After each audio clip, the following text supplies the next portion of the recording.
Hello, you. It's me.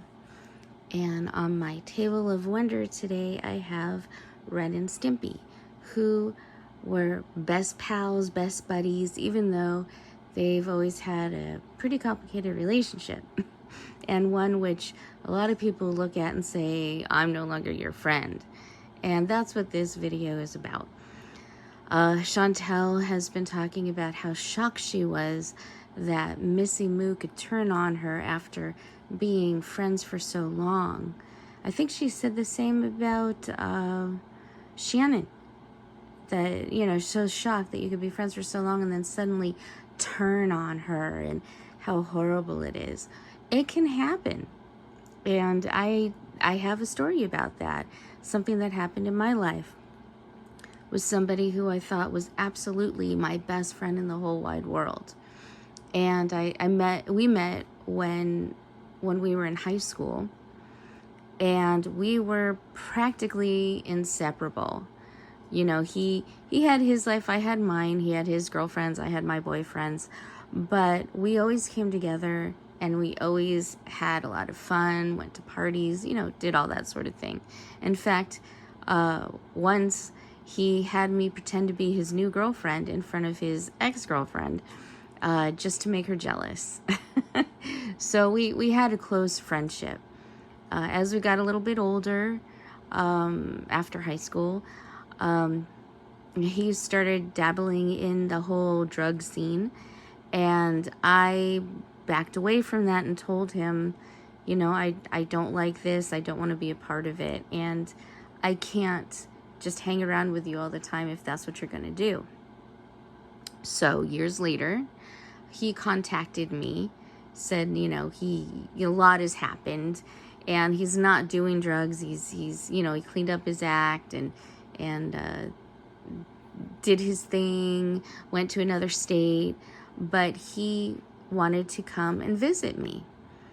And after a lot of conversation, I decided, sure, he is my best friend, and still my best friend in a lot of ways. I thought about him all the time and worried about him. So it would be really nice to see him. So he came to visit our hometown, and he told me that he was invited to go to this party with his parents and a few other family members and friends, and he wanted to know if I would come. And I said, sure, of course. It was a Super Bowl party, and at the time I was big on football. So I said, yeah, that'd be great. And he goes, but I want you to do something for me, and I know this is asking a lot, but could you pretend to be my fiance? And I thought, why? But apparently he had been dating and engaged to another girl in this other state for like 5 years, and they broke up. And his mom was kind of bugging him about, when is he going to get married? When is he going to have a family? As moms do. And the way that he explained it to me, I was like, you know what? Sure. I'll be the placemat, placer for her. I'll pretend to be your fiance, just for this little get together. So we get to this get together, and it's not just a couple people. It's a lot of people, 50 people, 75, I don't even know. All family, uncles, aunts, cousins, of course his parents, and I was shocked and incredibly overwhelmed. And people were hugging me, and people were saying, hey, welcome to the family. And oh God, I just felt awful, mortified. But I didn't want to burst any bubbles. And I thought, well, sometimes you bring someone around family and then you break up. So I was trying to convince myself it's going to be fine. It's going to be fine.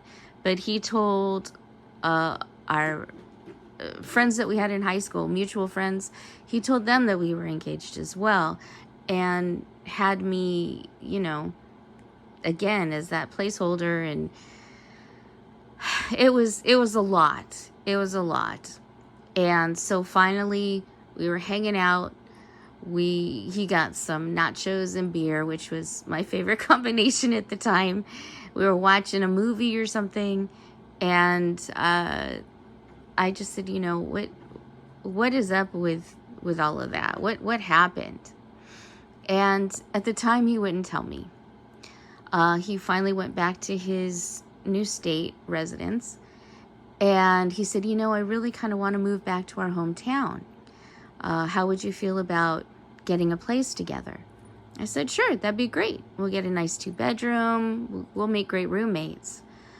And then he started backing out of that. He refused to send me any money for the down payment on the place.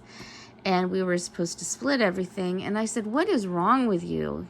And he said finally on the phone while we were talking that he was really nervous about moving to a hometown. And I was like, I don't see why you'd be nervous. You lived here before. You and I have been friends for a long time. I don't understand what's going on. And he goes, well, a lot of it has to do with my ex. And I said, okay, well, what happened with your ex? Why did you break up? And so he said that they had been together for 5 years, engaged for most of that. But they never got married. And the reason why is she fell very ill.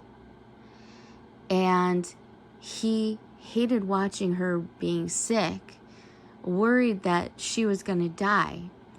So he broke up with her and left. That's what happened.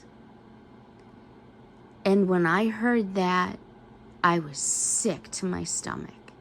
You left somebody that you'd been with for 5 years because you were afraid that they were dying and you didn't want to stay there for it? I mean, that's the whole point of a coupling, is that you're there for each other in sickness as well as health. And he just left. And that's when I knew he wasn't my friend anymore. It happened in an instant, at that moment. It made me so sick to think about anybody doing something like that to another human being. You know, it's not just pets. People do that to pets too, but also to human beings, and I couldn't believe it. Although, footnote, a few years later, they got together. She didn't die, and they had at least one kid that I know of. And then I found this because he contacted me on Facebook. This is probably 5 years after that. He contacted me on Facebook and was telling me about it. And his girlfriend slash fiance slash wife slash mother of his kid, I was never clear on what she was except for the mother of his kid. She started attacking me on Facebook. But that's a whole nother story. It was crazy. But I thought it was funny that she was attacking me for not wanting to be his friend when the reason why is because he left her. What are you going to do? What are you going to do? Some people don't always turn out to be the best people. And I don't know if Missy Moo is friends with Chantal anymore or not. I don't really know anything about her much except for what FFG has talked about. But I think SGM, for the same reason, for the animal abuse, I think that's why he kind of bowed out as well. I believe. I don't know much about him either. Again, just, you know, what you hear in conversation. But and he really, I mean, I saw the video with them together. He seemed to really like her a lot. And now he's just like, peace, I'm out. I don't blame him. Sometimes you learn something about someone and that's all you need to know. You're gone. They're not good people. And Chantal, obviously, with all the excuses that she's been making, you know, just, again, if she had just said, I am a terrible person, I did a terrible thing, I am so sorry, I don't know how to remedy this, but I'm just so sorry that it happened, I think people would reluctantly maybe start to forgive her a little bit. But she just keeps doubling, tripling, quadrupling down that she was doing the right thing and it isn't her fault. And it was. It was absolutely her fault. Anyway, yeah, you can lose a friend after a long time for just one little thing. That one little thing that means huge things to other people. Anyway, that's all I got to say.